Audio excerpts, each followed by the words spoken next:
What's up, everybody? This is the Sunday Dose with your host, Obi1X2, and quite a few guests tonight. Now, we do have Yogi coming in here soon. He's got some family time he's got to take care of. But we do have three friends of the network and all of our shows that I don't think has ever been on the Sunday Dose before. So, you guys, and I'm going to say the names. If they say hi, they say hi. One might be shy. One might be over talkative. I don't know. But with me today, I have Mergalicious. What's up, man? What's up? A.k.a. Admiral Merg. And then the other one with us today is we have Sworen. At Sworen, you guys can tweet him out as well. What up, man? Hello. And last but not least, the lovely, the beautiful, everybody knows her, RenayeBones. A lot of people know me. A.k.a. Princess Kitty. Princess Kitty. So yes, this is Kitty right here, guys. We got her on the show finally. What's going on, guys? How's everybody doing? Pretty chill. Yeah, just talk. That awkward silence in the beginning of that. Yeah. We're just like, I don't know who wants to talk first. Yeah. I don't know. We just go whatever. You guys, somebody talking. We'll pause for each. Kind of a fine line on give and take and love and hate and yeah.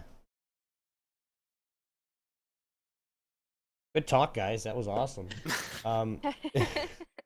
Merc, how about you, man? What have you been doing? Tell us a little bit about you. Well, I am a physics student and also a server admin for the U.S. Air Force. Besides that, what I've currently been doing, not much to say. Not much to say. Not much I could say. All right. Oh, what kind of gamer are you? Are you a console player? Are you a PC player? Are you? I used to be a console, but now I'm mostly PC. I play, depending on like who's around or whatnot. I either play single player RPGs, JRPGs, stuff like that. Like Dark Souls 1 and 2 are one of my favorites. The Mass Effect series was also pretty good, and then I also play a number of MOBAs and RTSs, StarCraft, League, Heroes of the Storm, that kind of stuff. Mr. Sworen, tell us a little bit about yourself, sir. Well, I guess in general, just kind of college student on and off, and taking any random job here and there. And then aside from that, I'm just really big on the gaming hobby. I got about for a while I've just about every system, but now don't have the Xbox One. Maybe later, sometime down the road. Play just about every type of game out there, and I don't think there's a type that I think there is a type that I don't play. Probably play fighting games, racing, some RPG, shooters. There might not be anything, I guess. But yeah, so I just played just about everything. I think the only problem is I just don't stick with any certain games too long. Probably the longest ones I've probably stuck with were probably ones like StarCraft 2 and recently it's been Heroes of the Storm. Nice. Yeah. Well, welcome to the show. RenayeBones, would you like to tell us about yourself a little? I am a college student and I'm currently trying to figure out what I want to do with my life. I'm not really sure yet. Yay, indecisiveness. as far as games are considered, I play just about everything on any type of platform.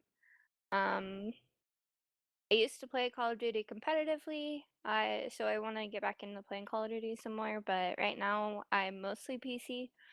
So, yeah. All hail PC Master Race. I mean, yes. And you guys know me. I'm just a loudmouth bastard that likes to play video games and cuss at people online. But that's just me. So, yeah. Welcome back, guys. Today is April 26, 2015. We got a few interesting topics. But we have a good show for you guys. I think a good show for you guys today. I thought about it a lot. I didn't write anything out, so like anybody that was looking at the show notes prior was like, they were like, dude, you have nothing on here. Well, yeah, I'm the only one reading them, so it doesn't matter what I have on there. So, but today we got with you guys, we're going to talk about some console wars. Yes, we've gone into this before. We've gone into the console thing to where, PC versus Xbox. Oh! We already know the stand. We're going to get into that. Because all I heard lately in these little intros here today was PC, or it was Xbox. What? Also with us today, guys, we have a couple more people. We have AM Sacrifice. What's up, dude? How you doing? Doing pretty good. I'm kind of mad you forgot me, but okay. No, I did not. I told you show starts at 9 o'clock. Be here or be not. I'm sorry. I thought you were gonna leave me in. I've been sitting down there waiting for you since 8:30. Right. And we have Tater Tot. What's up, buddy? How's it going? But that's Tater, guys. You guys, they are both. I asked him yesterday. I was like, "Hey, guys, I want to talk about some console wars tomorrow. You want to join?" He's like, "Yes." So, welcome, guys. We have a whole bunch of people in here to talk, and Yogi will be in here as soon as he stops eating. Whole giggle. Giggle. So, guys, Yogi is actually in chat. He goes, "Hi there, just finished cooking dinner. Boy, is it hot in here. Well, take off your clothes, big boy. It's not on camera." Liz. Where's the chat located, Obi? In the Geeky Antics channel. Gotcha. Yeah. Were you in my channel for some reason? Maybe. Let's just not talk about it. Oh, dude. Alright, I'm blinding myself with my own sweat. How hot, Yogi? It's so hot. The Fry Guys don't even want to be here.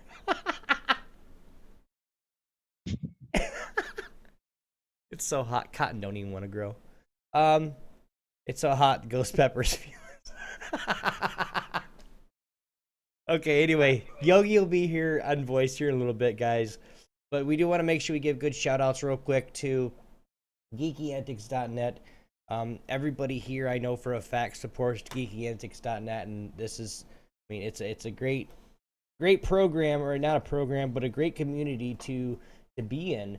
If you're one of those people that, hey, I think I want to start streaming, or hey, I might want to do a podcast or something. I have a lots to talk about. Even guys, I hardly have anything to talk about, and I still have an active podcast. You can do it, okay? We're talking about Obi here. Hater, don't say a word. Okay, well, I was gonna say something. Exactly. And also, we want to make sure we give big shout-outs to previous guests on the show. For those, if I missed your name, I am so sorry. If you're a rotating host, you're not a guest, you're a host. Pyro Insane, 30G, Locksmith, Goalie Man for the win, Linkwall, and of course, everybody in chat that likes to hang out with us live. You guys are listening to the podcast. You guys can check us out. We are live. It's on Sunday night at 9 p.m. And we're run to about 10:30 or so. Just depends on how we might get in the heat of conversation, and that's fine. PC Master Race, exactly, all the way. Cool. There you go. Someone agrees with me. But let's get right into it, guys. First question I want to ask you guys. I ask it. This is just my preference. Sideboob versus Underboob. Sacrifice. God damn, the girl. The girl. Guys, no. Okay, not the girl, the woman. Okay, I'm gonna give it. No, the woman. The woman said before. There's 6 other guys in here, and 1 female, and she's like, boom, underboob. Well, to be fair, I'm with I like her. to. I want to contemplate and make sure that I'm giving an accurate answer, because Mhm. both can be appreciated. It depends on how it's presented. Underboob all the way. Yeah, I'm with her. Okay, Tater, I'd agree with Underboob though. Yeah. Tater. I'll go against the tide. Side boob is better. Oh, you scrub. Sworen. I think we can't just say both at the same time. I was waiting for somebody to say it. That's what I was gonna say. Both. Shit. Give me some underboob and side boob, and if I'm lucky, them bitches are gonna fall out. At that point, they probably already have. Man, that kind of threw me off for a second. I was sitting there waiting for, all right, come on, Zach, what are you thinking? All of a sudden, under what? Okay. Anyway, I'll get too much on that. But yes, that was awesome. My personal preference is all of it. If I have to have one, There you go. if I have to have one, I want overboob. I like the cleavage. I'll take it. Because a lot of times, sometimes, the babies don't get packed in there right. And then she's got, a little, half a silver dollar showing. It's all good. That's just my opinion. And I'm being Oob, totally is sexist your right wife now. watching you? Probably. Watching this? Okay, I wanted to make sure. Probably. I'm sure she is watching this. But I'm a guy, man. It's not like I'm gonna go out. I'm just like, Hey, let's go. let's go. Let's go. He's like, I don't want to talk about this no more. Chat's going crazy. I know, I'm reading it as fast as it's coming up here. Yeah, instead of chatting, he should be actually just getting on TeamSpeaker, just turning on his mic would be good. I mean, Yeah, he doesn't need to. It's come fine. on. Whatever. Yeah, but then I gotta read all his chats. That's not. But all right, next question is, and this is a question from one of our favorite geeks at Geeky Antics. Best ass in Blizzard. Anybody want to stab at that one? Sylvanas. Yeah. I don't play much Blizzard. That's a good question. It's either got to be Nova or. Yeah, I was thinking that, but. There's that new lady in Overwatch. Sylvanas too is now. my Stitches. day. I can't. Stitches. Out for a game that's not out yet. He said Stitches. He's like, Stitches. Give me that bubble booty. All right, I'm going to go with Trendy. Side ass. No, in all seriousness, I would say post Zerg Kerrigan before was she thinking becomes that. Zerg again. Sarah Kerrigan. Yeah, That's Sarah what I was Kerrigan. gonna say. Yeah, Not me too. Not quite not Sarah. the The first Kerrigan? the First second Kerrigan, Sarah second Kerrigan. Kerrigan. This- The second Sarah, that was good too. Oh. Second Sarah Yeah. Kerrigan. After Kind she of- got kind when of- she got taken away from Zerg, and then before she went back to Zerg. Correct. That 10 minutes in between. All right, That I got is the best answer for the- this question. Okay. You know who has the best ass in Blizzard? My World of Warcraft characters. That's who. Okay, mine. Yeah. Well, I was going to say that. That was Stare kind at of them all cheeky, though. day. Stare at it all day. You're over there laughing at me. Nobody's saying anything either. That's the thing. Nobody's like, I'm not touching that shit. I'm not doing it. Oh, no, let's just stay away. That was like. I'm perfect. debating if I should leave it or take it further. Like nobody said anything. Like you like girls' asses. That's cool. We're not judging. That's your preference, man.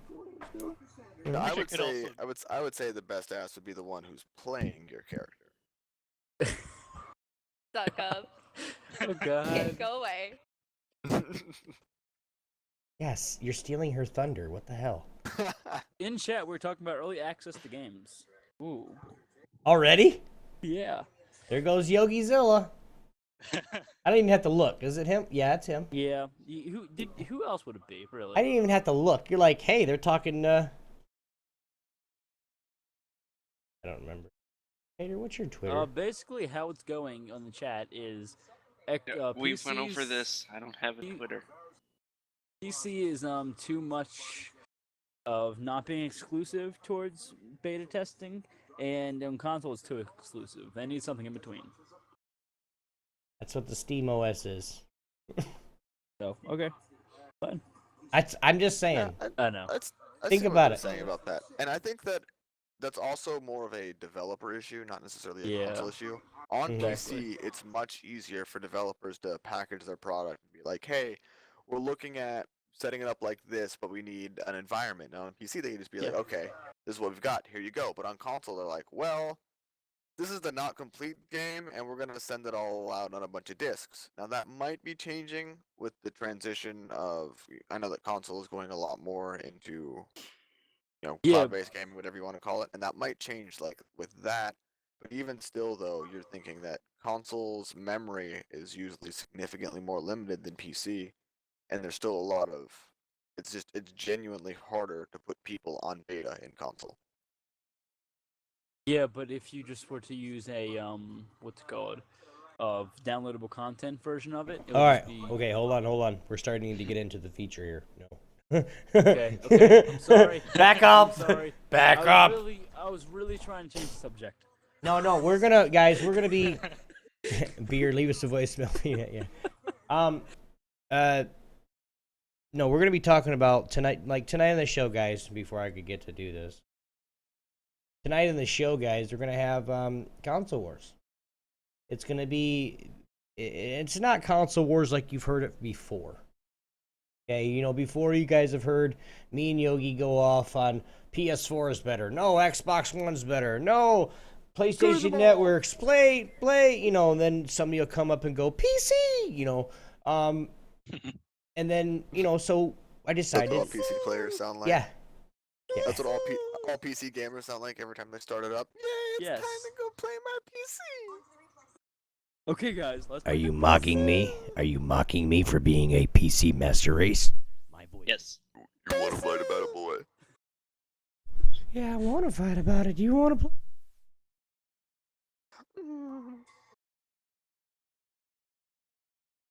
Yes. But we're gonna talk about just all in general, guys.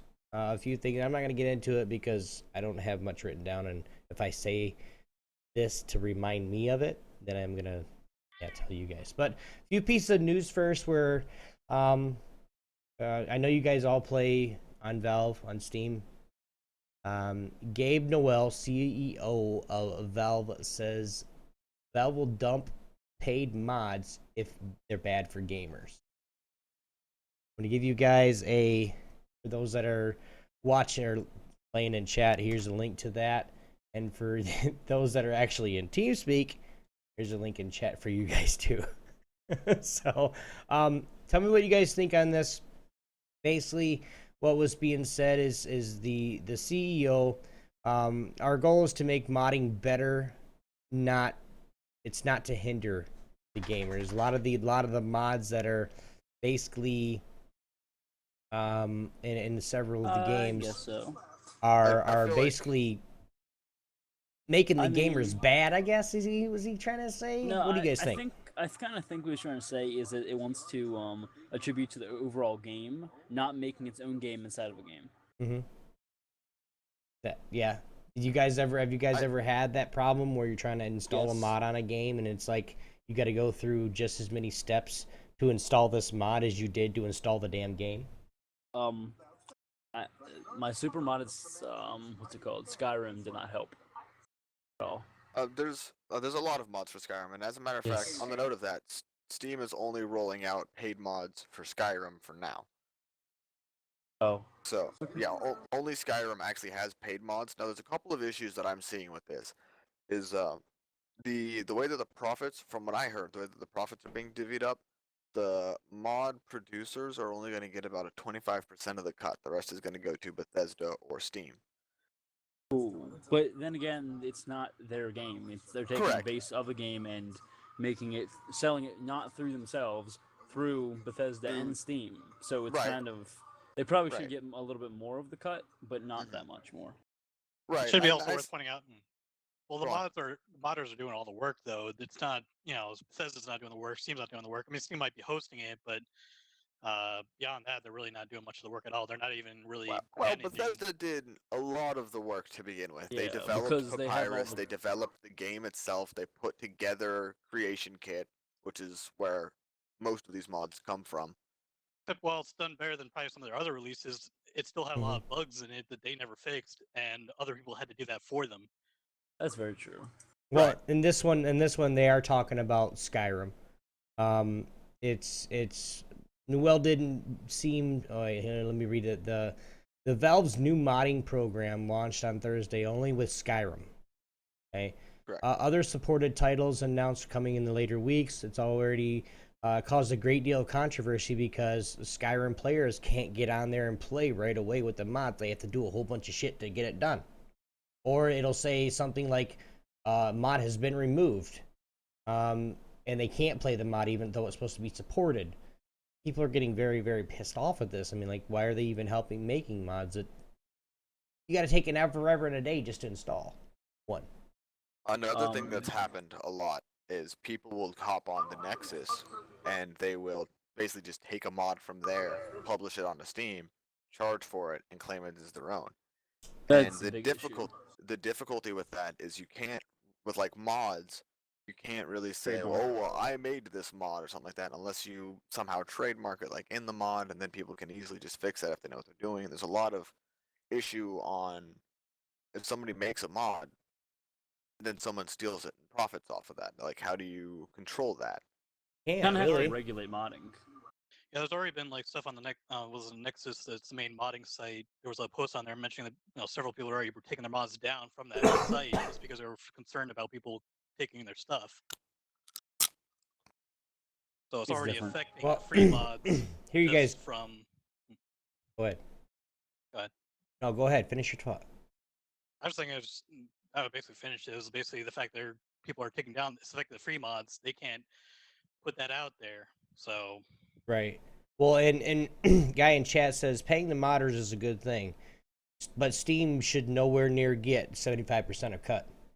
It's not just Steam. It's Steam and Bethesda. Well, I don't know what it's the like two or split is three there. companies. I mean, and they're saying right now it's like 75% cut to Steam.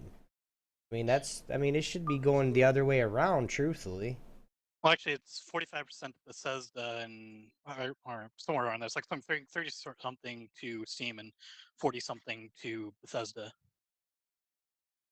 That's how it works out. It says right here, as a current revenue split, the paid Skyrim. This is just for Skyrim now, which gave the creator of the mod only 25% of the share of the sales.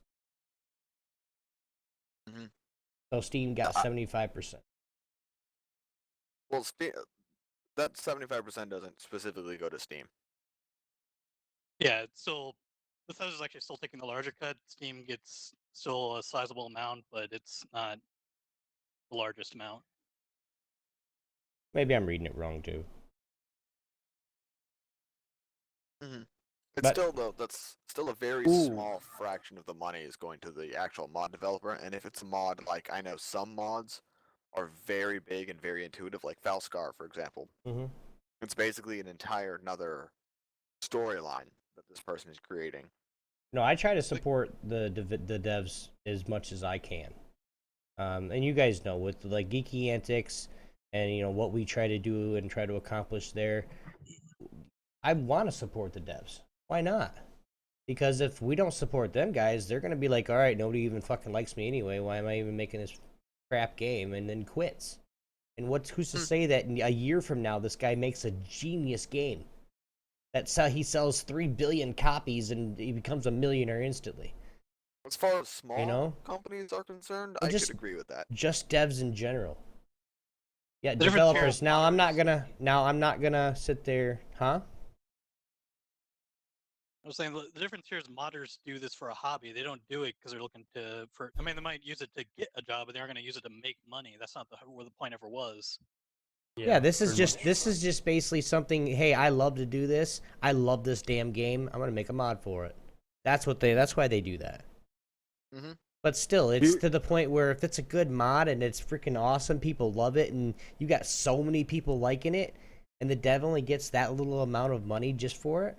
That's kind of fucked up. I think the devs of the dev mods, whatever you guys know what I'm talking about. They need to get a little bit more than just 25% of it though. Another thing that I heard happened,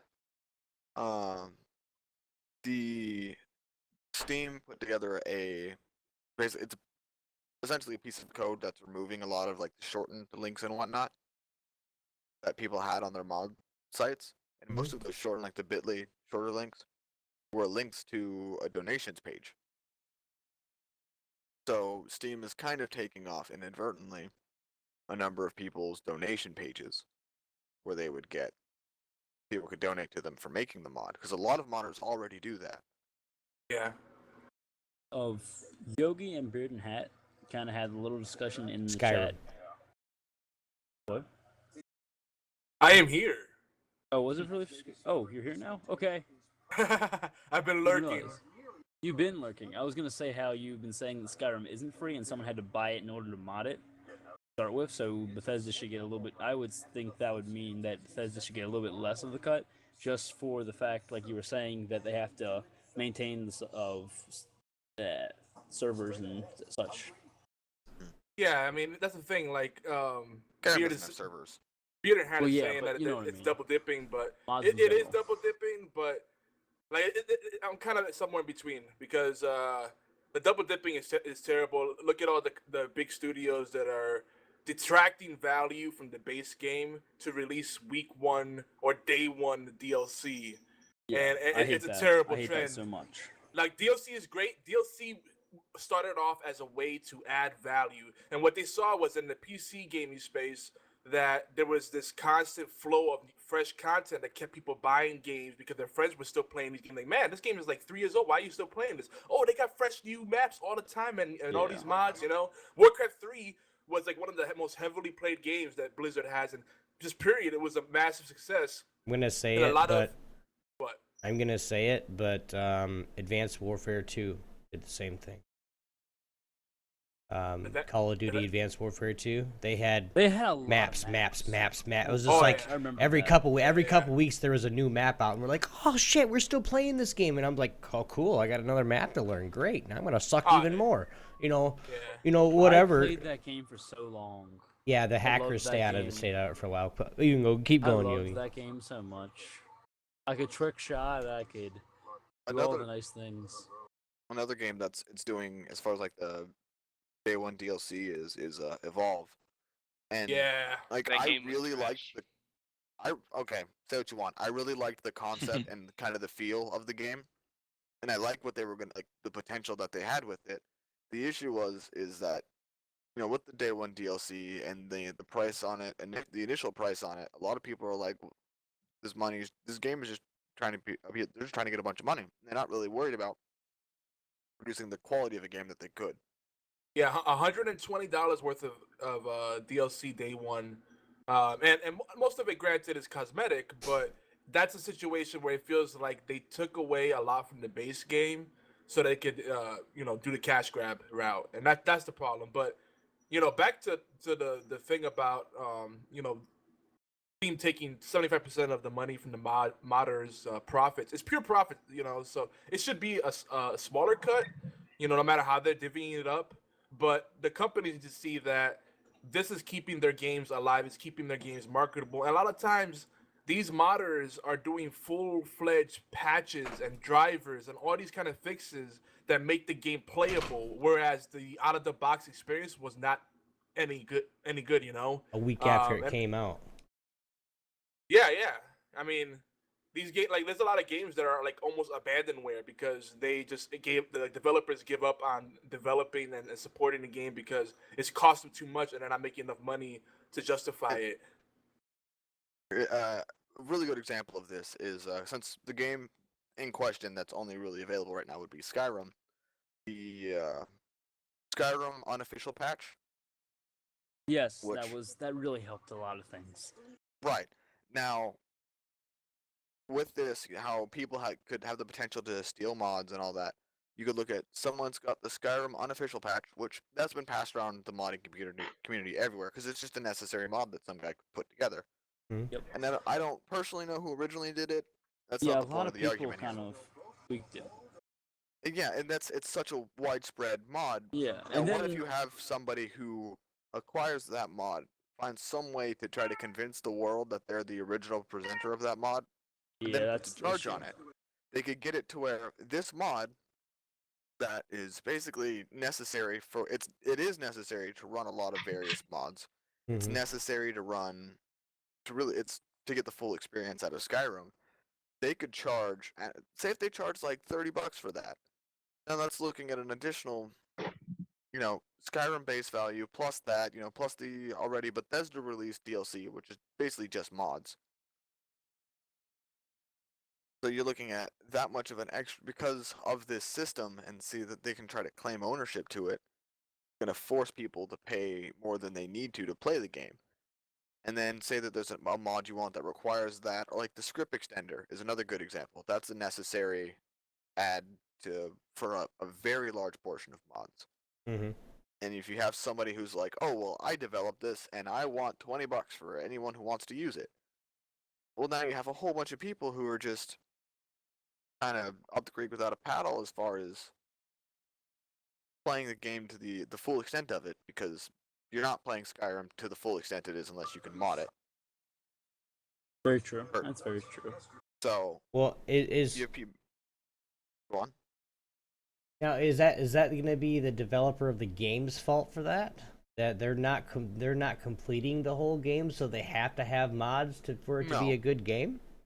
No, because the developers released the game with the intent, like they released Skyrim for the most part how they wanted to. Granted, there were some bugs like the mammoth falling out of the sky and shit, but That's What? there has always, every game Bethesda's Has a bug. released, there's always been bugs in it, and it's kind of entertaining at this point. yeah, Just- but they really shouldn't have bugs in it. They should really do more on the scale of beta testing it and before they Right. release it. I And- don't. No. Real quick, correct me if I'm wrong, but I haven't encountered in any of my playing through Bethesda games, I haven't encountered any game-breaking bugs. Not really. Yeah, Except I found one. one. Was I it on kinda- PlayStation? No, I was playing on the PC console, and I kind of lost Selena, whatever her name was, the vampire Faryna? chick. Yeah, I kind of lost her somewhere in a mountain. She got stuck on a block, and it took me a week and a half to find her. That was not fun. Okay.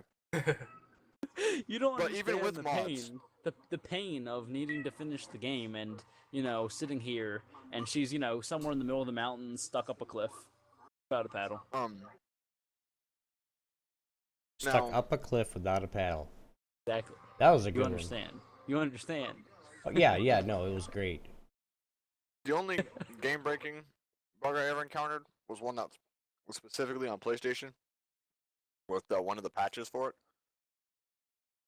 But that isn't in this realm of argument because that was, for one, that was a patch. It wasn't a game on release, and two, has absolutely nothing to really do with anybody able to fix it through modding. I assume they eventually fixed it, but I don't know. I stopped playing console by then. I don't I play. stopped playing consoles too. Well, with the Skyrim thing, wanted to try it when I got. It was last year they had a Skyrim on sale for PC. I just got didn't. that. I just didn't want. It was one player, not online. Yeah, that does I- not but- appeal to me at all okay. anymore. Obi, It's if always you've been never, that way. if you've never tried what's to say Skyrim, you need to, because it's, even being a single player game, is a amazing game. I mean, let me pull up how many hours I have on this game before I say any more. Remember how many, because Let me it's look how many I have too, just for the sake of the argument. Oh, let's see here. All right, I tell you because what. If one of you I- guys spend the $4.99 and you donate it to me on Steam, I will do and stream and make a video of a full playthrough of Skyrim for you. Okay, oh gosh, well, I you played have, the game for too we long. have to argue what's a full playthrough in Skyrim here. Yeah, okay. I Are played we gonna through add Skyrim Falskar, realistic needs and diseases? You know, all of the essential. Like, oh, you have to play through once with dying of the cold every 15 seconds and freezing love to those death mods. and Um, oh Wait, okay. what? I went No, through I'm the gonna whole do entire it game. a playthrough of non-modded. I went through the whole entire game, not modded, like 3 times, going through each class individually, all the classes together, all of the different people. Then I found mods, and I modded it till my computer could not understand what was going on, and then stopped playing. I can't play Skyrim right now because of that same reason. My scripts are all I need to figure out what mods I need to take in and out, and I I'm too need damn to lazy take to do it. Now this is my own damn fault. See, now even if it's donated, I really don't want to play it. Why? Because that's It's an addictive game. Look, kinda when you like get past the oh point God. of 75 mods, you should know what's happening. It's if the not- game's it's not got to a be con- modded to be fun, I still don't want to get it. No, That's it extra doesn't work. have to Doesn't- be no, fun not at at all. Not at all. I'm played gonna through- go full console right here. If I have to mod something, I don't want to play it. Right, but if Okay, you mod I mean, it, you can fight Macho Man Randy Savage as a dragon. Like, Really. you can do okay. Mods add to the experience, but the game just by itself is completely amazing without it. and I will a You do not real need a mod example, at all. not Macho Dragons here. There is the Skyrim was released as any other RPG game is, where if you don't eat or drink from the beginning to the end, or sleep, nobody cares.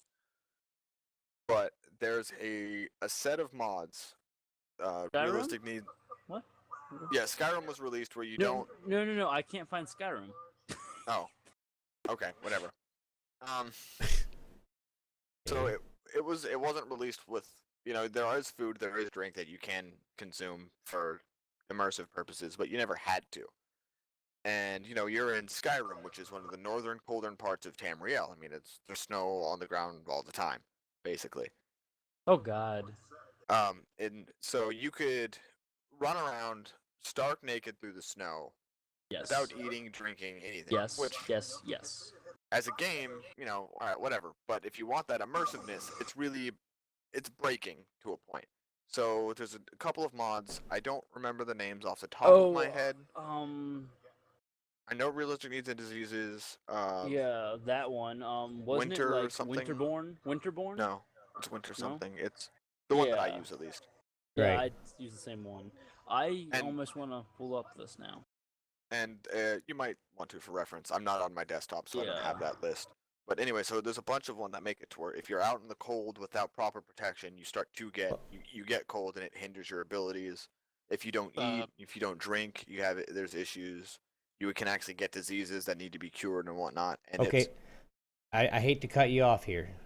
Okay, I will do that, and I'll do a playthrough, and we'll do that set of mods. I understand what you're doing. It's more realistic. It's like H1Z1 They're or DayZ. You they're- have to eat. You have to drink. You have to wear fucking clothes because you're at 30-degree minus temperature, right? Right? Yeah. Yeah, basically. Yes. When, Yes. you I will. know, I definitely want to just- do that because that sounds fun to me. Those mods are immersive, but when Yeah. Bethesda released Skyrim, they didn't want to market that because there's It not takes away from the experience if you don't want that kind of Right. side. Well, but they that should have group they of should have put gamers- something in the game right there in the beginning, and if they knew that people didn't want this, and they say, okay, hey, we're gonna make it to where you can turn this on and off. I mean, that Make would have it been a realistic good- mode, non-realistic mode. There you go. Realistic mode is you have to eat, drink, you have to wear fucking clothes, you're gonna die, you have to kill for your food, you have to hunt, you have to do all this other shit that you have to live. That's what it is. I love right? killing dragons.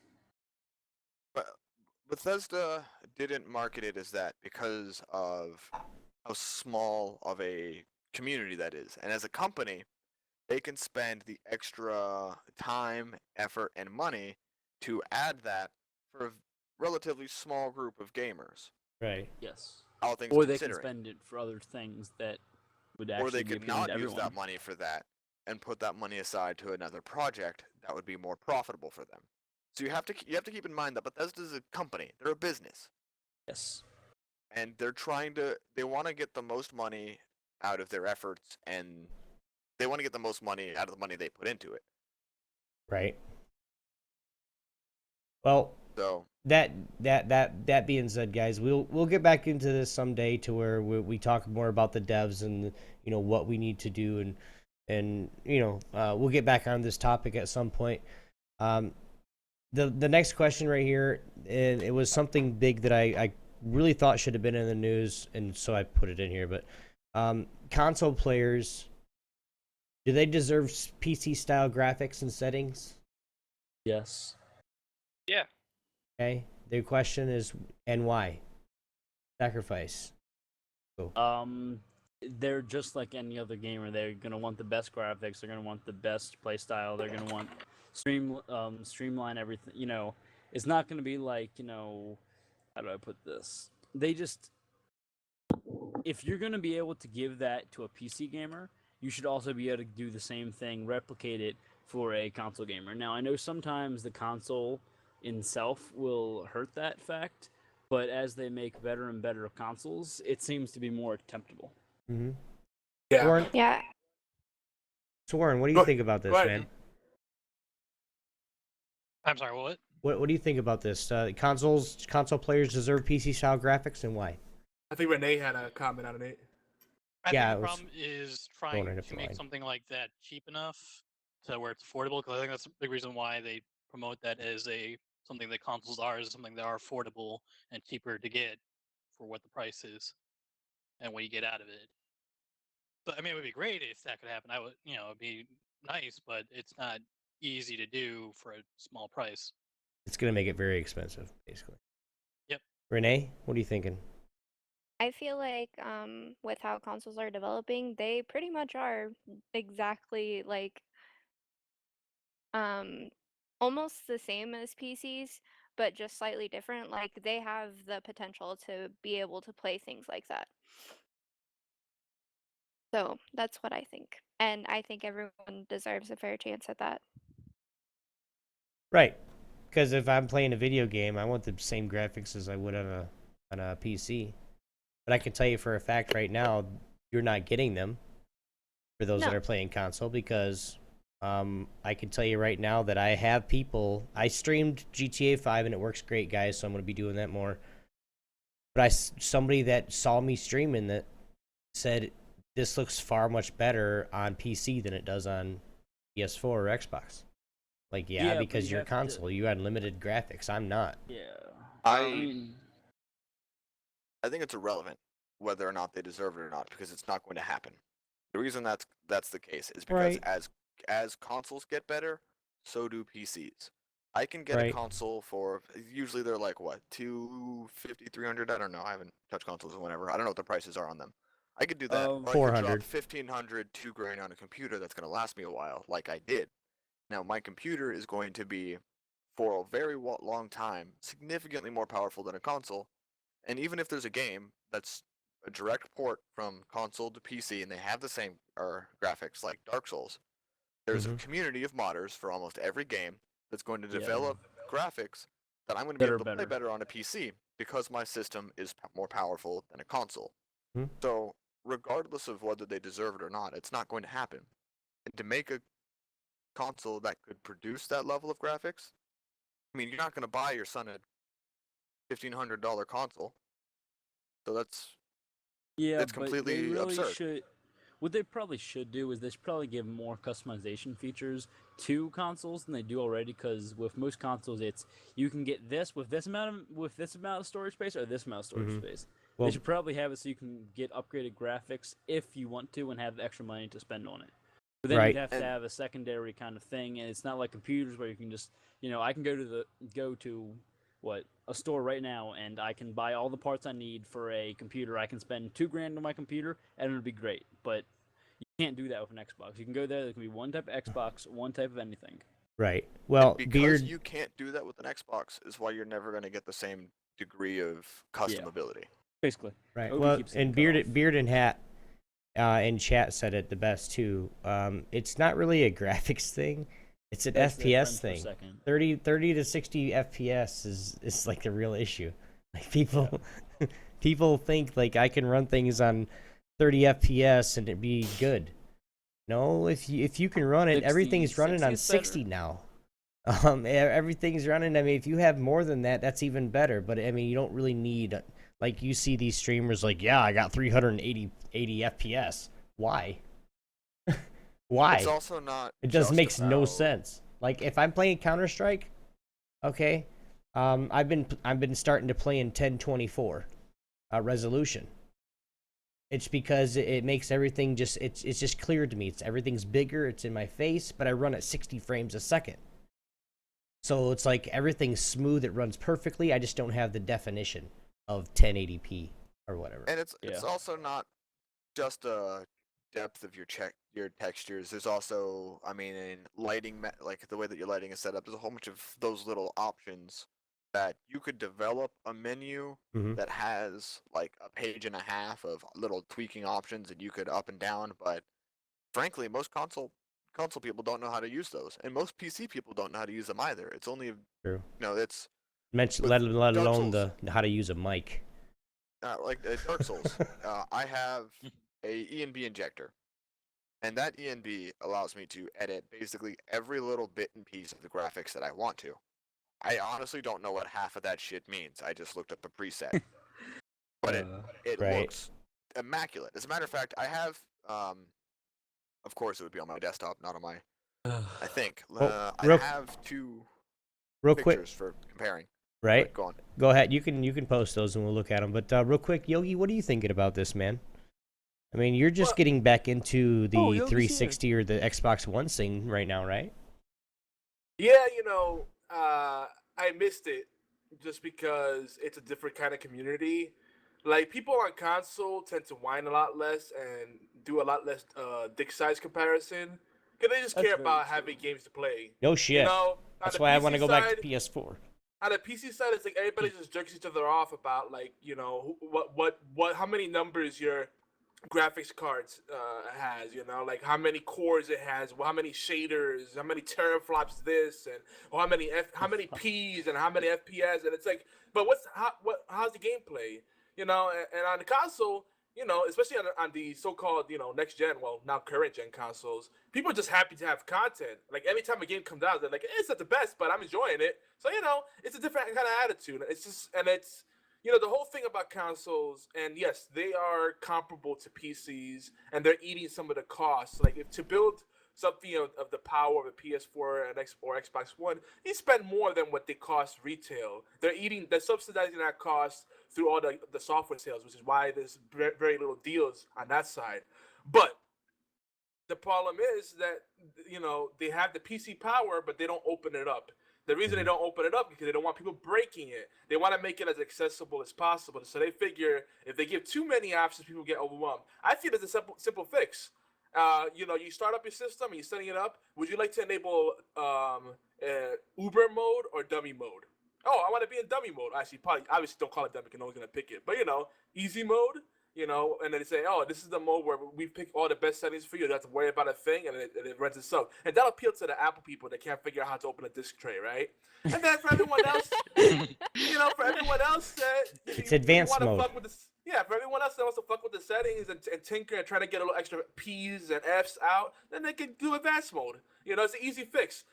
They could also make the system more modular to give them long longevity, rather than making them as proprietary as they have been. Mhm. Now, they have gotten better with that because PS4 and Xbox One, they both use standard 3.5 millimeter stereo jacks, and they both use USB. None of this weird, like, what the fuck kind of connection is this? No, you just plug in pretty much anything and it'll work. You have to mess around with it and install drivers and stuff, but it's getting much closer to where the PC's at.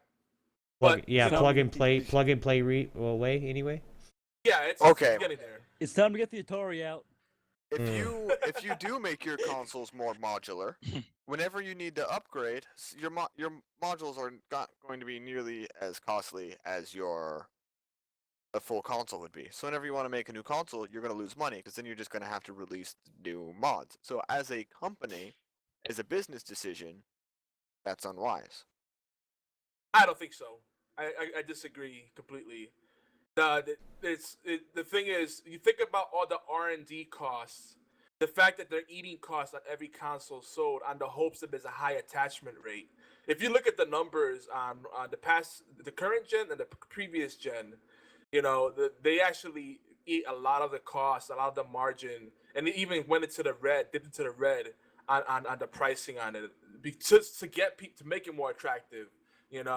Compare if you consider the prices of consoles like in the 90s and factor in inflation and how much less a dollar really goes today, the amount of people were paying for consoles before is much higher than what they're paying today. I would say I think the number is between $600 and $800 per console, and it's really crazy to think about it like that. So they might lose money in one way, but in another way, they get people they have more loyal customers, and there's other ways. I mean, come on, they're trying to find every way to nickel and dime. That's really what it's coming down to. It's like, oh, day one DLC, bubbly ba, why not? Yeah, I guess so. But that's why my ColecoVision still works. Okay, I found those pictures. I have the same standing in the same place comparison. So Okay. And remember that Dark Souls. Oh, I can't post it in here. How do I? Dark Souls was a direct PC or console to PC port. There was no change in the graphic settings. Are you Go ahead. Hmm? I was I'm asking if you were trying to are you log on into my stream? Twitch. Yeah, I'm trying to log into my Twitch. Okay, yeah. And then as soon as you get in there, just let me know and we'll make sure that you can link. But as he's Dark Souls getting was a direct. Okay, go on. as he's getting those guys for you guys, we're gonna let everybody see him here. Perks of being here live with us, and tonight's kind of more of a we're not cracking up like I usually am. I'm trying to be good Really? good What? Obi today. What? So Is it for me, Obi? Is it for me? no. Damn it. I knew it. But no, I'm still not feeling good. I'm Oh, really? yeah. Yeah, my dad woke me up today and it's like, hey, are you doing this shit? Yeah, sorry. Is your dad in this? Where's your dad? Huh? Well, he was here earlier. Oh, darn. I'm sorry I missed it. Yeah, we're good. But anyway, we are gonna guys. He's gonna find these pictures and show them to you guys. We're gonna get right into our feature. We talked a while on those, which hey, it's okay. It was fun. PC war, PC console versus PC. Actually, console/PC wars, guys, is what the feature is today. Now this is not saying that we're gonna totally dog one or the other. All I want is basically just opinions on what you guys think is right, and then I'll tell you if you're wrong or not. Okay? Nobody got that joke fast. Anyway. Huh? What? Yeah, I exactly. zoomed out. Totally. Basically, first thing is PS4 versus Xbox versus PC. Now everybody has their, don't tell me what everybody else is gonna say because I know what everybody else is gonna say. But if you have an Xbox or PS4 and you like that, tell me. PC is better. Yeah, whatever. PC. Sworen, let's start with you, man. I mean, of course, yeah. I guess as I already mentioned, PC would be preferable. But the thing is, I guess reason why I've probably liked getting any kind of console anytime is just because there are exclusives out there. There are just things that will never come to PC, and like Bloodborne will probably never come. And it's just fine to have that option to play those type of games that will never come. I mean, that's mainly what I use it for. That's my biggest advantage there. So on that same argument, is it fair that a PC gamer doesn't get that opportunity? You're saying in terms it's unfair that they don't get the chance to play those games? Shit. Also, my messages are getting Yeah, I got stopped you. by the bot. I got you. There we go. Sweet. No, I don't want to say. I think I set you guys up for failure. PC versus Xbox or the PS4 versus Xbox versus PC. It's really not fair for the consoles then it is because PC does have the exclusives that consoles don't get, like the there we go, Steam those are the exclusives. screenshots. Whatever else the Xbox can't get or the PS4 can't get. I can't name, but I'm gonna try. And what's this picture at? This Hey, this is Sky, my. What is that? It's in Dark Souls 2, walking right into Majula. There's one. The first picture is without my ENB, which is exactly as it would. I'm on PC. But this is exactly like it would look on console. Second picture is with a modded graphic update that basically just changes a couple of the way that my graphics card processes things and paints a better picture. All I see is one picture. Yeah, your did I first not- one got blocked. Your first one got blocked. I thought I put them both in the same one. So the second didn't. one is the better one.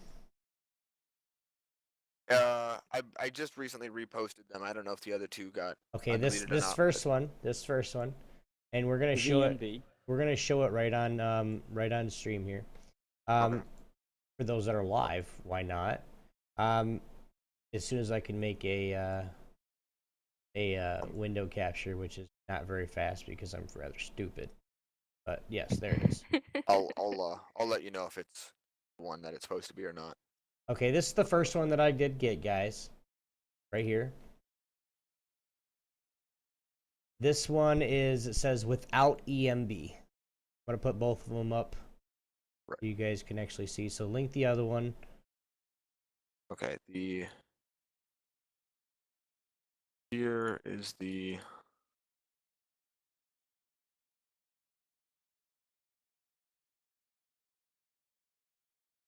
I just re-put the second one for you, man. Okay. Well, for the sake of keeping people entertained Mhm. and reducing the dead air, Mm-hmm. I'm gonna say that I am part of Team Xbox again. After a year hiatus of a year or so not having Xbox Live, after mind you having it for like 8 years straight or whatever, I definitely realized that I missed it. But I'm still PC all the way, and I know a lot of people say there's a lot of crap on PC, but I'm not paying full price for it, and I'm not changing my lifestyle for it. Like I'm using my existing computer. My existing computer doesn't keep up. I buy a new graphics card, done. And Right. it's a smaller investment. There's a lot of hidden costs with console. Like I hate when people say there's a lot of crap on PC, or there's a lot of or it's a more expensive route. It's only more expensive if people go overboard to get bleeding edge technologies to say they can. Like I had a buddy that he doesn't ever help friends and family out or donate to causes, but he goes, "Oh yes, I just ordered an Nvidia Titan. It was only $1,200. Usually $1,800." I'm like, "Okay, good for you. That's for a video card.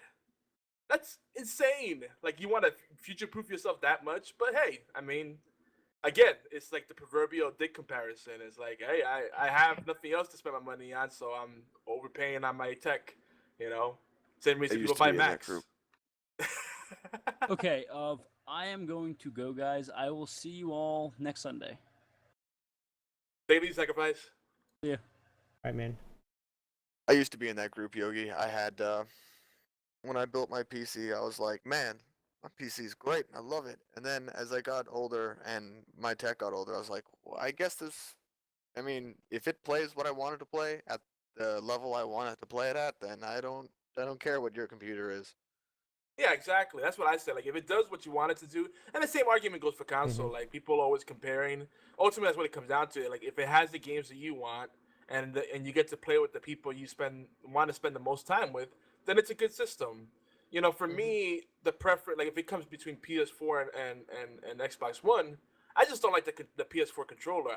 The circle, triangle, square. I feel like I'm in preschool trying to figure out shapes. And it never sat with me. I never liked it. Actually, I found the PS4 controller probably the better one right now. 64. It might have a better feel. I do have to say the Xbox One controller feels cheaper than the 360 in some ways, but it feels better in some other ways. But like overall, I like when I played. I used to have PS2, and I never really quite liked the controller. It's just like it just always felt dirty to me. I preferred the GameCube controller over the PS controller. That tells you something.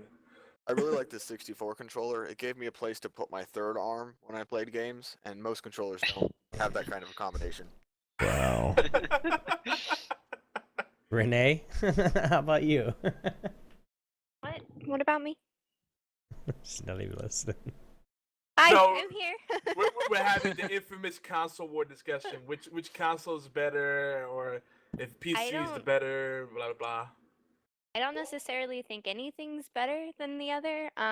For my specific needs, like if I want to play, say I play World of Warcraft or League of Legends or something, obviously I have to do that on PC.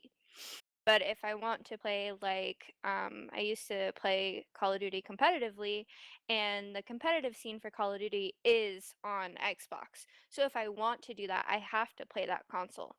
And honestly, for me, I have a lot of friends on Xbox who I used to play with. So it's kind of like, who do I want to spend time with playing, and what do I want to play? Like, what type of game do I want to play? If it's like an FPS, I will always go on a console. But obviously, if it's like an MMORPG or a MOBA or something, I have to do that on a PC. I'm glad you mentioned that because MOBAs are finally breaking into consoles, and I'm actually really excited about it. Like I don't know if you guys remember, there was a game called Guardians of Middle Earth on last gen, which is actually a really good MOBA. Unfortunately, the company behind it they didn't really maintain it properly, so it was really buggy. But it was an action MOBA where you actually got to use controllers, and it felt really good. And it was the Lord of the Rings universe, and now Battleborn isn't that going to be Is a that the one MOBA? that was like was that one the one that kind of felt like Battlefront, the Um, Middle Earth one? no, it was still a top down like the isometric Okay. view. Yeah. Okay.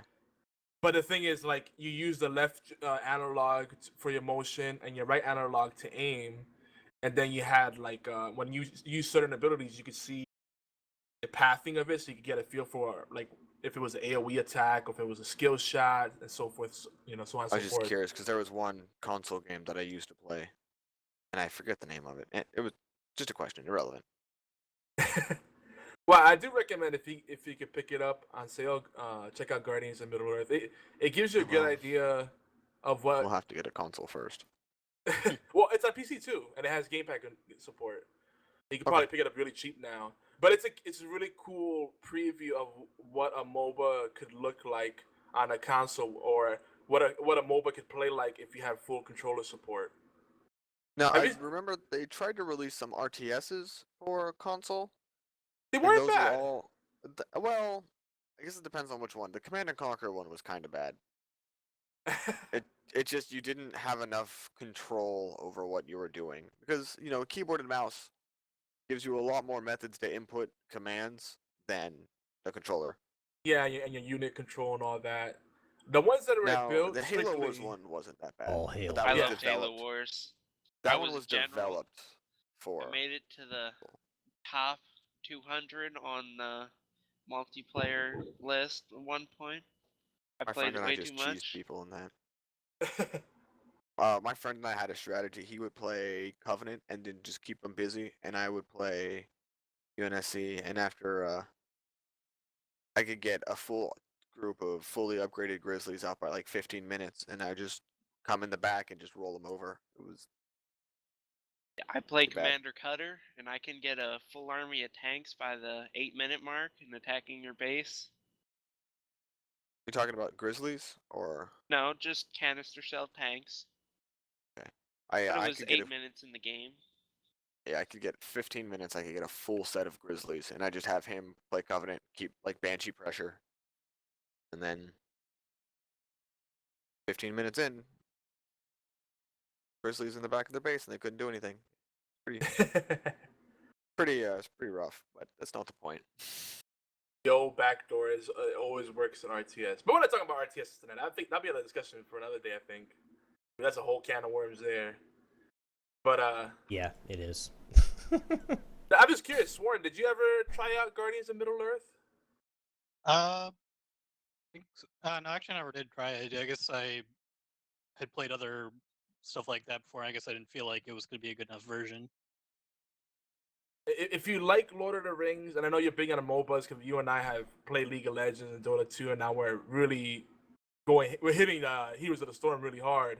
I think you should check it out. It's really neat. There's some really cool concepts there, and I wonder like have you seen a lot about Battleborn? Because it feels like they're still not showing that much gameplay. It's a lot of like cinematic stuff, What? but it looks promising. Battlefront?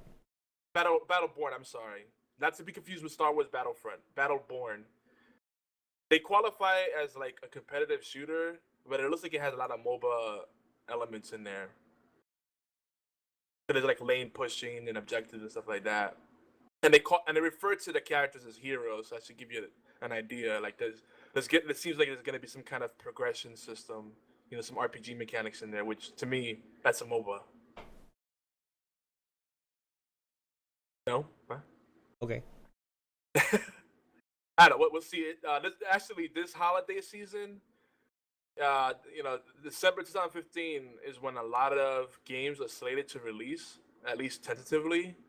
I think that's where we're gonna see the current gen of consoles be a lot more relevant. Because right now it feels like all the games that people say are system sellers for them are still very niche. Like people talking about Bloodborne, and it's a great game, but to me, like I'm not gonna buy a PS4 just for that one game. I might. You might, but I mean, there's Dark Souls. There's Dark Souls 2. I mean, how much more 400 different? hours on Dark Souls 2. Yeah. Yeah, But see, I'm saying, but well, I'm buying you played the a crap out of it. PS4 for one game too, though. So Yeah, I it's can't a do sports that. game. But two games. It's to play with friends. That's the two games they play. Or the one game a lot of my friends play is NBA on PS4. So why not branch out and then play with my friends at the same time that can't buy a PC? Think about it. It's a heavy investment for just one or two games. I mean, eventually there'll be other stuff that comes out, right? But I feel like I want to have options the moment I buy. Like I couldn't be an early adopter anymore in consoles personally. Well, no, there's everything that's on PS4 I like. I mean, there's few games that I probably won't ever even look at, but there's a lot of games that I'll be able to buy up for PS4. But that's the only reason why I'm buying it is to play with my friends on those one or two games. I'll definitely get more because go ahead, man. I was just gonna say I was an early adopter for the PS Vita. The thing. That poor thing.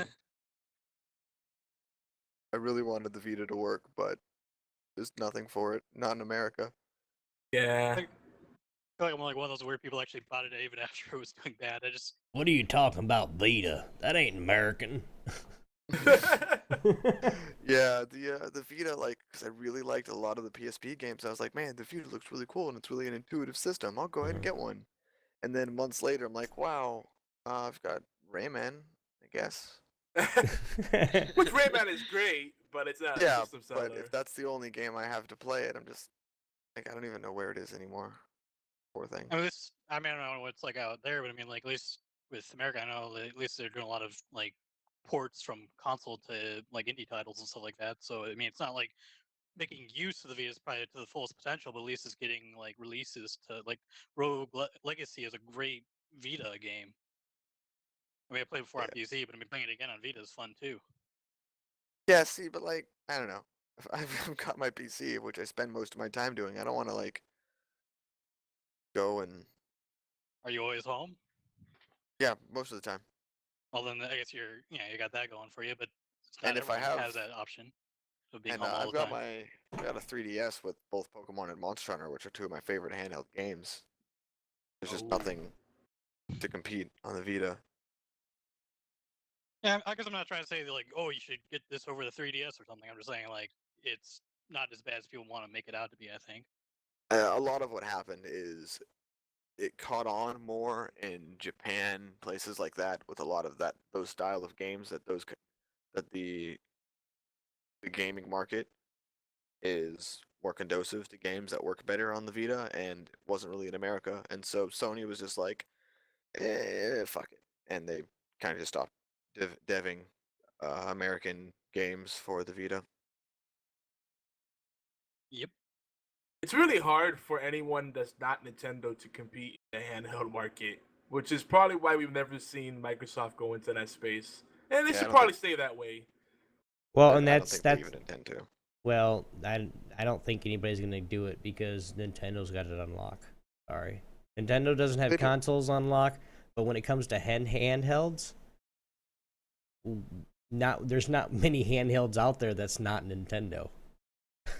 So you get the Game Boy, you got the Vita Nintendo. PSP was really good.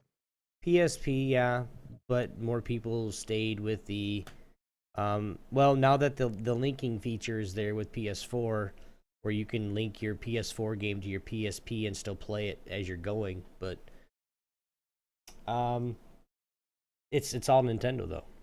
But moving on into graphics, guys. Something that I want to get. I know you guys have said your piece about graphics because we've been talking about everything, but graphics and networking. The PSN versus the Windows for the Xbox, or the what is it? Windows Games Live. for Windows Live. Yeah. Versus just I'm not even gonna put PC networking because that's a whole different beat. But anyway, the PS4 versus the Xbox networking system. What do you guys think about that? I know there's two. There's one of each at least. Tater. I like the Xbox networking better. I think it could be. I could be wrong, but I think the Xbox is more protected against shit getting fucked up than the PS4. Because, for example, the Xbox got DDoSed once, and then a week later there was a gig update on the Xbox that was complete firewalls for live. And then PS4 gets DDoSed once a month or more. Yeah, I agree. The Xbox Live, because they didn't give it away for free, they were able to reinvest that money to develop a stronger infrastructure. So all the time the Sony fanboys were like, "Oh, but we don't have to pay for our online."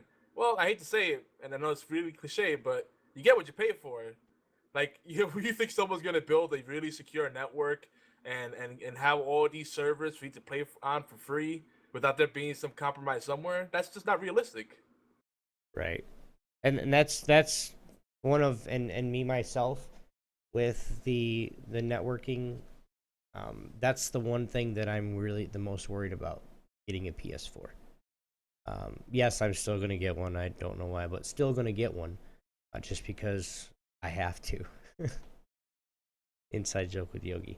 But it's to the point where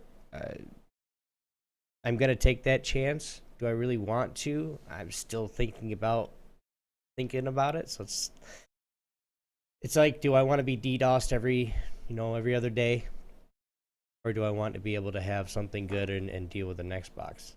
I think the PS4 is still gonna win. Mark, what do you think, man? I've only ever used Xbox Live for a very little bit. I never even used the Sony network, and even then, I was all mostly PC anyways. So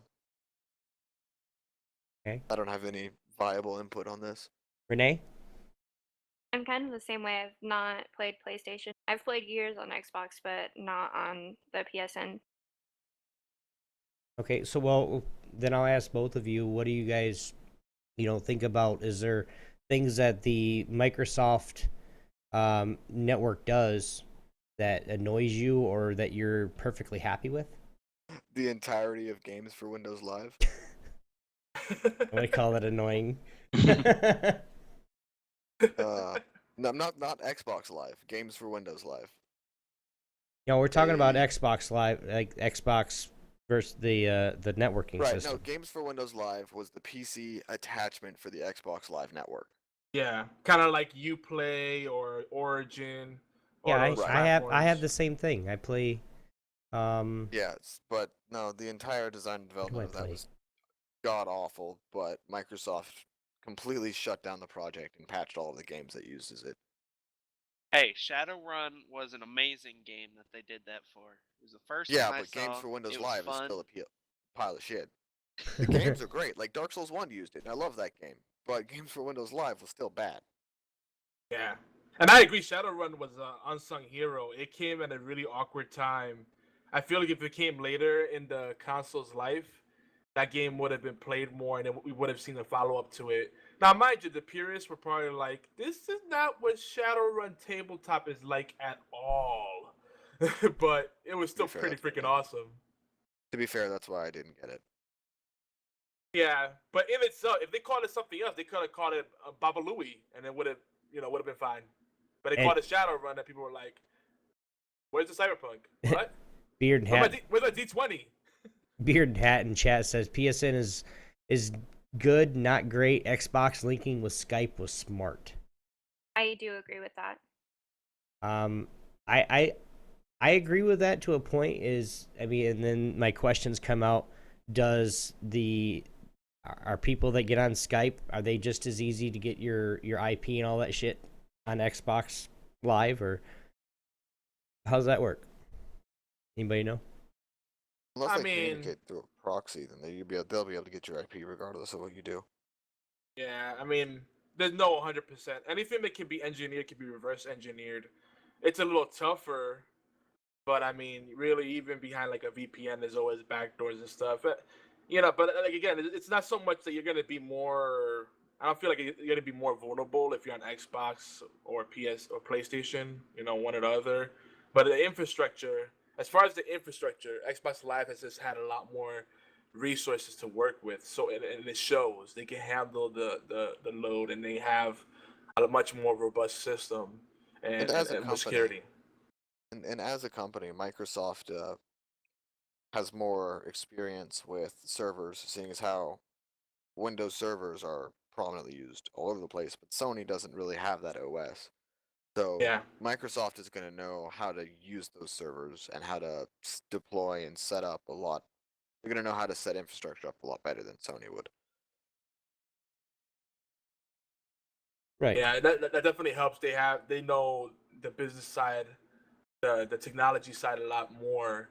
So that background, they're able to approach it from a much more different angle. The other thing I think I like too, this kind of a networking thing, is the smart glass. It's actually really neat.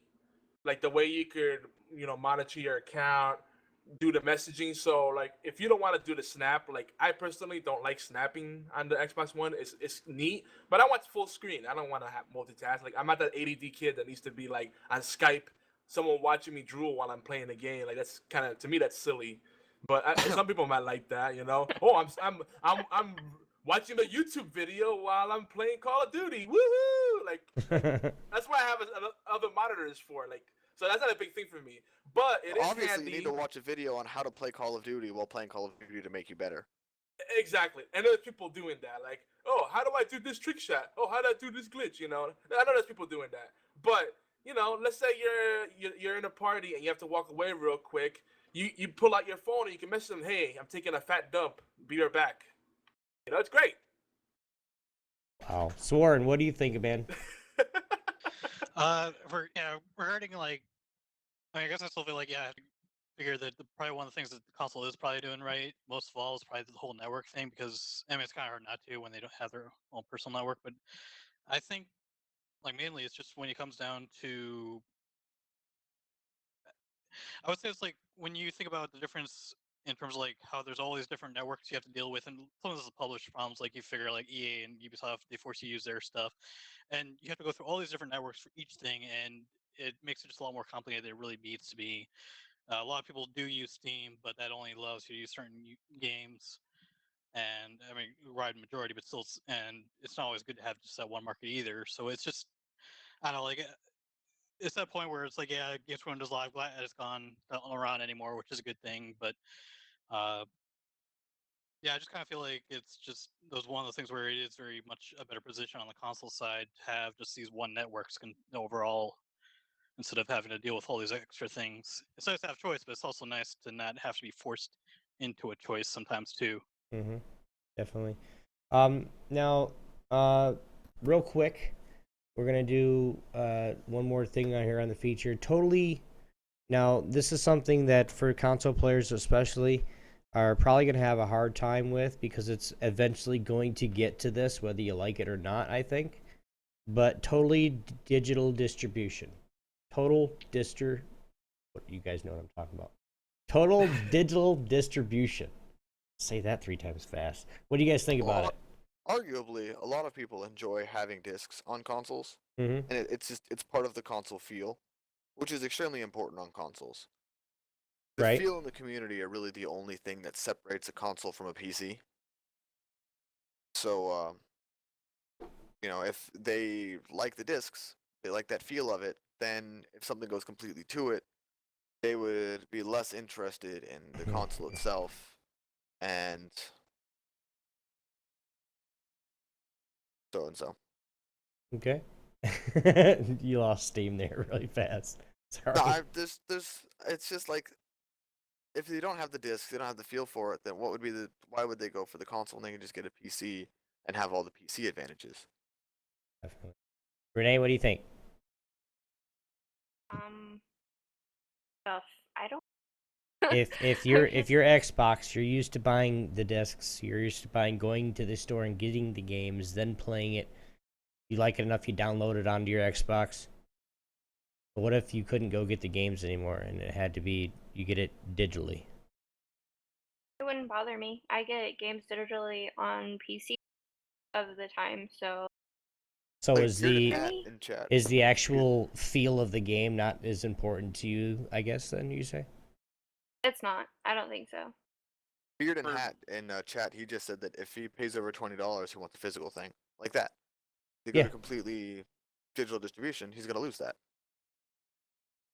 For me, that's why I don't buy games on the computer as much as I do for the console.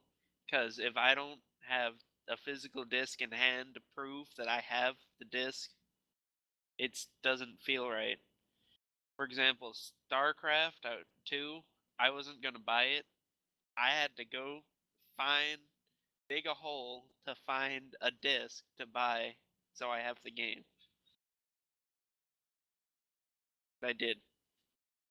It was covered in dust and kind of funny. Found it at Walmart. But my point is still there. It's covered in dust. Covered in dust. Oh, my nose. The dust bunnies start hopping away when you pick it up, right? Right. And Yeah. Beard and Hat says digital means you don't own it, and arguably, when you buy a disc, you're still purchasing a license to use the software on that disc. Like Adobe is passed around on discs, but you only buy the license for that. Nobody owns any game that you play, dude. Even if you Exactly, have a like- disc, you're like you said, you're getting the license. If you just happen to do it, this is, I'm kind of in between. I mean, I do miss the days of having that war chest. When it first came out of World of Warcraft and getting everything. You guys know They I'm still just sell WoW. those. I know they do. Mhm. Which they're obsolete as shit. But It's They- so cool as hell. and You still get freaking user manuals with them, bro. dude, you still get freaking game key codes, the cards from way back in the day to say, hey man, come try under me. And every time that somebody would use one of my codes when I got the Yep. chest, somebody would use my codes, I got in-game gold. This is And you like know what vanilla else? WoW, okay? Blizzard handles it well too because you get physical media. You have the CD key. You could download that game for the rest of your life off of their site. That is a license for life, and they'll never pull it away. That CD key. You put that CD key in battle.net and you register all your games. You lose the disc, no problem. Download the game client. That's the way it should be done. That's what Blizzard does, though. They've always done it that way. Well, I not know. always, but But still. why aren't more people doing that? Because this is the problem with digital distribution. You know my situation, Obi, and I'm not gonna get into the rant. I know I don't want to derail your show, but there are people that pay data usage charges with their ISP, and I'm not talking about cellular carriers. I'm talking about regular broadband. Yeah, we And know by you the do. at the end of the month, You're not paying the $80 or $100 you might pay, or even $150 if you have business class internet. You're paying $200, $300 in overages. Ridiculous. So people talking about 4K. Imagine 4K games if you did digital downloads right now. If you download, let's say Assassin's Creed Black Flag, that's about a 40, 50 gig disk space game. Assassin's Creed Unity is around the same thing too. Right? And let's say you download also the HD texture packs for whatever. It adds up really fast. So we're not there because ISPs can't keep up with that kind of demand. It would take forever. You hear all the people that complain about all the downloads and all the updates you have to do on their consoles. Imagine you have to download everything. Like I do not look forward to a day when we're 100% digital. Now I'm saying that, and I'm a huge advocate of Steam, but I still like the option to be able to go into a brick and mortar location or go to an Amazon or a Newegg, whatever, and get physical copies of shit. I might be incorrect, but I do believe that there's a certain thing you can do on Steam to actually have a physical copy of the game sent to you for certain games.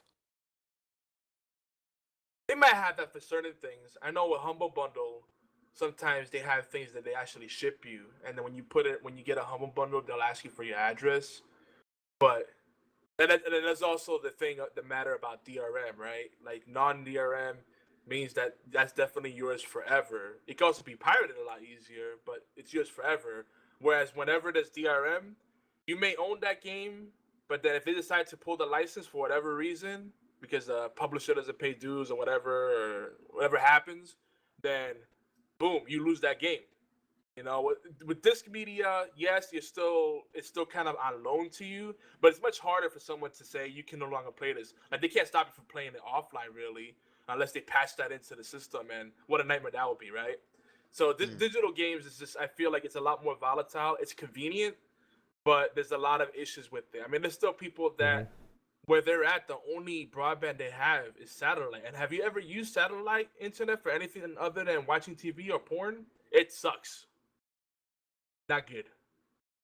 Don't try the game on satellite. It's an and porn. Sworen. That's what the internet's for, right? Yeah. The second website, like the second, third, and fourth website, were all owned by Playboy. So. Sworen, what about you, man? I mean, not sure what to say. I mean, it's just. I guess I never mind really having an all digital thing. I mean, I believe if we go full on digital, there could be a problem. But I mean, I guess I've never really had a problem with it, just because I feel like the infrastructure is going to continue to be better supported as time goes on. And I've just kind of lost. I guess I've never really been that big into physical copies in the beginning. So maybe it's just part of that. It's just easier just not to have to worry about it. The only point where I've actually liked having physical stuff is knowing that I can sell it later and make some money back. Beyond that, I just never found, and you really can't do that with PC stuff. But with console stuff, that's something where I've been able to like make some money back after I play something, and I'm not going to play it again. Right, replay value is low. Yep. You also, and it might be an issue to convert to that if you look at the actual business model as well. Like you're looking at distributors there's companies that are devoted to distributing games, like, I don't know anymore, actually, what they're called. That's not the point. But there's certain stores that are completely devoted to distributing games. And God. Maybe. But those companies are giving a decent amount of money Walmart. to company. Walmart's not a devoted. I'm talking about what companies that are specifically devoted. GameStop. There you go. There's one of them that exists somewhere. That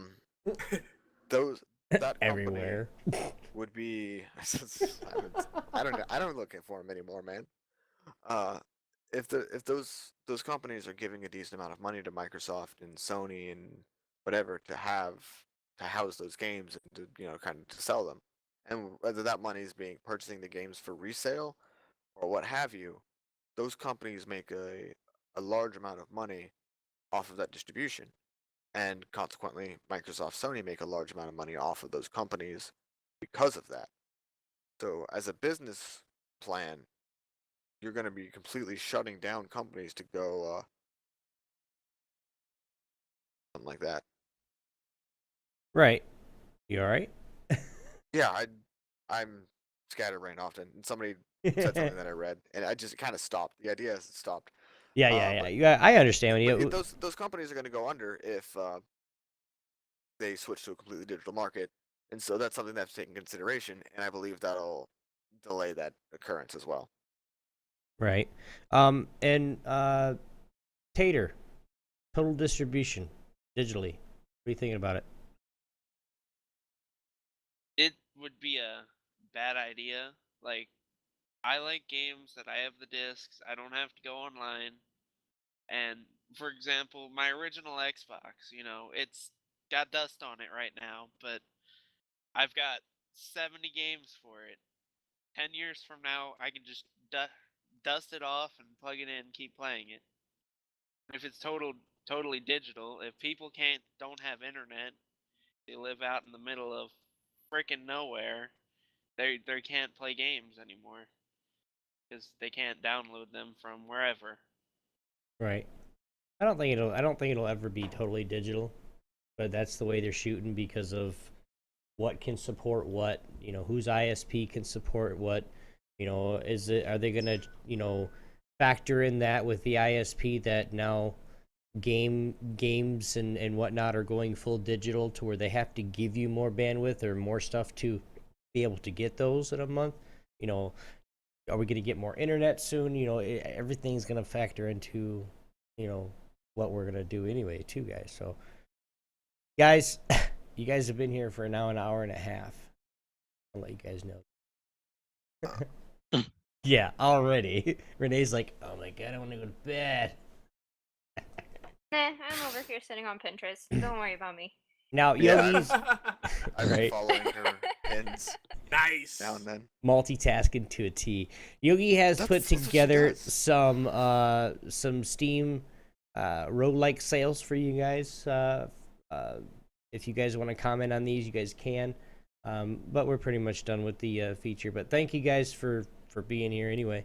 But There was something I was gonna say, but I Go don't ahead. recall what it was. It was some question about consoles and PCs that would randomly come in my head. If I remember it before this is all out, I'll ask it. deal. Yogi, what do you got for us on these Steam roguelike sales? Well, I'm excited because this is possibly the best sale they've had outside of the holiday sale ever. It's the freaking roguelike sale. I love roguelikes. Like if you're a masochist and you like subjecting yourself to hours upon hours of playing the same 15-minute stretch of a game, i.e. Dark Souls, i.e. Bloodborne, then roguelikes are right up your alley. They even have a game where you can insert things into your anus without lube. It's great. Wait, I'm kidding about that. I'm kidding. wow. Nobody said anything either. Yeah, it's like that awkward sound. Like, I don't want to I'm play that game. game. I mean, let's do it. No, but My favorite roguelikes. kind. Roguelikes are great because they're usually very well balanced. Like it's a really good balance between high challenge and high reward. And every time you get that reward, it feels like all that invested time is worth it. But more importantly, they're almost all randomized. The permadeath thing is a big part of it. But the real big thing about roguelikes is that you have this feeling of high replay value because there's a lot of randomized aspects or random encounters or customization, things that keep the game fresh each and every time. So they got a shit ton of freaking games, roguelike games on sale right now. FTO, Faster Than the Light, Risk of Rain, Steam Marines, Legend of Dungeon, Full Mojo, the Don't Starve. By the way, if you own Don't Starve, a lot of people don't know this, you'll get Don't Starve Together for free once it comes out of the beta. So, but if you don't want to wait, if you get Don't Starve right now, you can buy the Frontier Pack, get a copy of Don't Starve Together right now, and then you can get a copy to gift to a friend. If you get the Mega Pack, you get the DLCs as well, and you get giftable copies. So that's a really crazy sale right there. Rogue Legacy, that's probably the de facto Rogue game to play. It doesn't have multiplayer, but it's so good that I'll make an exception. Magicite, Desktop Dungeons, Crypt of the Necrodancer, which just came out of early access. That's the rhythm game where like it's a rhythm dungeon crawler game, and it's crazy. Like you're dancing and you're fighting at the same time, man, and it's actually really fun. It's like crack. I really shouldn't like it, but I enjoy it. Oh yeah, and Beaton has like, oh, I got Rogue Legacy for free. Yeah, I know it's part of PlayStation Plus games or whatever they call it. But no, but for the PC folks, you get it for $4. It's worth it at that price too. I mean, I paid like $10 for it, and it was worth every penny. So Steam Road like sales, and it actually ends Monday tomorrow at April 27th around I think 3 or 4 p.m. Pacific. No. 3 or 4 p.m. Eastern, 1 p.m. Pacific. Yeah, their times are in Pacific. I think it ends at 1 p.m. Pacific. So just jump on it right now. For those listening live, get on it. For those that are listening to audio feed, and sorry you're probably late, but yeah. Sorry, you should have been here live. I remember what the question was. What is it? Was the actual like physical stability of consoles versus PCs? Because I know that last gen, at least, I don't really know jack shit about the next gen consoles, Xbox One and PS4, because I wasn't interested, and still I whatever. But like the 360, it would get red rings and all that kind of stuff, and I know, and there's a whole bunch of issues that could go wrong with it. And with my PlayStation, there was a patch for Skyrim that my game would freeze up. The entire console would freeze up if I touched water. I never encountered either of those type problems with my PC. Yeah, that's true. And with PC, you have the access, so you can figure out your own workaround and not wait for some lazy fuck to get off the ass and fix it. Yogi, So I'm just go ahead. curious what other people think about that. Yeah, that's a very good point. I agree. And yeah, and like you can argue that hard drives fail on PCs, but your systems use the same style of hard drive, which is just as likely to go bad. Yeah. Didn't they have like a recall at one point? 360s did, because of hard drives were going bad in them. No, they had on the first 360 arcade, the fans would crap out. Mm-hmm. So if you got like the Elite or the arcade when it first came out, you were like 70% more likely to get the red ring because the fan would die and you're playing it for hours. Yeah. See, what's funny? Much I hear people slamming 360, I've heard my personal experience. I've had more friends have bricked PS3s. I've owned several 360s. I've handed them down to family members and regifted them forward, and they never failed. The only time they fail is when people do stupid things like kick it while it's playing, or throw it around. Like some people let dust cake up on their system, and they're wondering like, I wonder why it's overheating. Well, the vents are all caked up with freaking cigarette ashes and dust. What did you expect? You might as well have a fat person sit on top of it. I mean, come on. Damn. Like, use your brain. Like, seriously, like it's a freaking mechanical device with electronics in it that are bound to fail. What did you expect? Now, mind you, I'm not gonna make excuses for Microsoft. The way they handled the freaking the issues that they were well aware of, and they were fixed. There were simple fixes. The red ring was mainly caused by plastic bracers expanding and cracking due to the heat. If they put some like rubber bushings in there, those won't freaking crack and break, and they would create space between the metal, the PCB and the actual chassis. But because that was happening, the chassis would end up making contact with the PCB, and then it would short it out. I think we're getting into a whole nother show. No, I'm sorry. No, I'm just saying. Like, I love the 360. I still play it. I have one right here if anybody wants one. Yeah. What, a 360? Yeah. I'm hearing the Xbox in the background.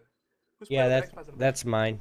My button Oh. keeps turning on because of some reason it's plugged in. Oh, I was I mean, playing it the other day because I was bored. I haven't had an Xbox in forever. Every now and then I'll get on there and I'll play Madden. I think I have Madden 14, and then I have NBA 15 or something. My Xbox red ringed, and I only had like 2 games 14. for my PS4 or my PS3, and I was just like, all right, I'm done with this, because that was about the time I got my PC built. And one of my friends somewhere currently has my PS3 because it's relevant. Well, if you need a friend to borrow your PS3 or whatever, just let me know. I'll sure as hell borrow it. Guys, it's time at the end of the show where we actually have to say goodbye. It's been a really interesting show. I do. That's what kids are calling it I nowadays. do declare. But guys, let's let everybody know where you guys are from and how they can get to you via streams or Twitters or whatever you guys have. Tater, do you have anything you want to tell anybody? Steam ID or anything? I'm good. He's I good. don't want people to be able to find me. He's the silent. Hey, don't talk to me. I'll talk to you. Right? Yeah. You got it. Right. Yogizilla, what about you, man? Plug yourself. Whoa, kinky. Oh my. I'm pretty much Yogizilla everywhere. I don't know where are the cool kids at these days. Tumblr, Facebook, the WordPress, Steam, Xbox Vanguard. Live. You know, MySpace. MySpace still. I'm sure that account's still up. I'm sure I have something up there. It's probably very embarrassing. Should probably take care of that. But I'll be right back. I'm going to MySpace, guys. but Yeah. BattleNet. Go get stuff on BattleNet. Gilgy. Go. We've been having lots of fun playing a MOBA that's the way MOBA should be. Team-oriented, fun, action-packed. You know, it's not like Farmer Joe in his lane creating crops and, you know, harvesting them. Well, I'm farming. No, it's actually fun and intense, you know? That's Oh, actually one of my favorite things to do in League is just farm on Nasus, then turn around and 1v5. oh my gosh, with the Q that just destroys people in one hit. That's so broken. Guys, what's Nasus doing? Yeah, don't worry about it. 30 minutes later, hi enemy team. 600. Pentakill. 600. But yeah, my what do they call it? Battle tag on Blizzard, Battle.net is Yogizilla pound 1722. Make sure you put that pound in there. That's the only way you can add people. You need that 4-digit number. Harvest Moon MOBA. That's what Dota 2 and League of Legends play like sometimes. It's just harvesting and farming. It's like, yay, this is fun. I'm just sitting here. And Mergalicious, what about you, sir? I don't have any of. Okay, I guess I do, but I don't use any of it currently. She laughs because I made it to follow her around basically for now. So, guys, check him out on Twitter. You guys can check him out on Twitter. If you guys are hearing this and not watching it, I'm going to say it for you. Sure. I mean, I don't care, but I just I don't think I made this Twitter. Still put it during out my there, dude. birthday. I'm going to go follow you right now. No, I made this Twitter on my birthday because I was trying to ask Riot to give me a champion that came out on my on the day of my birthday, and I'm like, come on, man, it's a sign, but I don't even know if they noticed it, and so that's probably the only tweet I have. Period. I mean, you're free to follow it, but you'll forget. Wow. But yeah, no, I've got all that stuff, but for the most part, I'm Mergalicious everywhere, and on Battle.net. I'm Mergalicious #1750. So. And on Twitter, at Admiral Merg, ADMIRALMERG. And on the note of Mergalicious, because apparently people have no idea how to spell it, MERGALICIOUS. Miss RenayeBones, what about you, darling? I'm pretty much RenayeBones everywhere. Ah, yay! Just how it's spelled, guys. RenayeBones. Damn. I'm laughing. RenayeBones. I'm laughing too hard right now. I'm trying to talk at the same time, so. Got it. I'm good. Good. Sworen, what about you, sir? Well, for Twitter wise, it'll be at Sworen. I'm also on the B Team podcast, which is the B Team podcast, and so I'm on that show on Thursday nights. And what was it? Yeah, there's twitch.tv/bteam podcast. Sometimes do streams there, so that's where you can reach me or find me. Definitely. So if you guys, I'm going to reiterate that. That's on the B Team podcast right before the horseplay at 9 p.m. on Thursday nights on allgames.com. Check that out. Check that out, guys. Allgames.com. Go into live or chat, and somebody's going to be there. You say, hey, Sworen, I heard you on the Sunday Dose. He's going to say hi back. Maybe. Hopefully. Hey, babe, Renee, Yes. you want to give them your battle tag extension? No. No? Okay. No. No, don't. You don't know me. Alright. You don't know Yeah. me, sucker fool. Alright. Anyway, guys, with me, guys, at Obi1X2, at Obi1X2, Obi1X2, and Obi1X2. So, I have now joined Snapchat, so if you guys want to look me up on there, just getting pictures of my dog, my kid, and sometimes some food. Depends on where I'm at and what I'm eating. So, but the gang is growing, guys. You guys want to check out any of our shows on Twitch or YouTube? That's at Geeky Antics at both. Here's some Geeky Antics Network in collaboration with allgames.com and then the United Broadcasting Network. We have tons of shows, including this one, including Horseplay Live, everything on geekyantics.net/schedule. So if you guys want to be a part of that, you guys can be. If you guys want to choose something, be a podcaster, make videos, write, you guys go ahead and come on and check that out at geekyantics.net. But for now, Sunday, Monday, Wednesday, Thursday, and Friday are our biggest podcasting and streaming days. If you guys want to be a part of that, let us know. If you guys want to give us any information or get a hold of us, you guys can mail at geekyantics.net, Obi1X2 at geekyantics.net, Yogizilla at geekyantics.net. Or you guys can leave us a voicemail. The voicemail is 206-415-4987. Yeah, and I just, ran. I swear I was I had something else to say, but I was yeah, done. But guys, thank you for joining the show. Sworen, RenayeBones, Mergalicious, Yogizilla, Tatar, and Sacrifice for hanging out with us tonight. We'll see you guys in 2 weeks. Peace. Bye. Bye-bye. Bye. I love you. Yay! I think Sworen turned into a dragon. What? I thought I heard you roaring.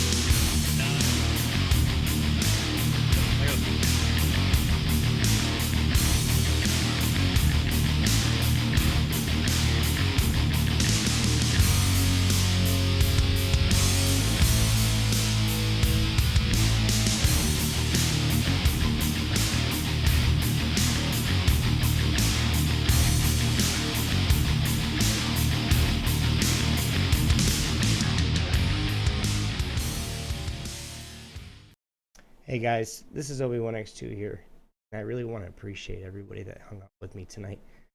Tatar, Yogizilla, Mergalicious, RenayeBones. I really appreciate you guys from the bottom of my heart. I know I don't say it sometimes, but I really do. Thanks everybody, and Sacrifice. Thank you very much for hanging out tonight. But for all else, guys, we'll see you guys in a couple weeks. See you around.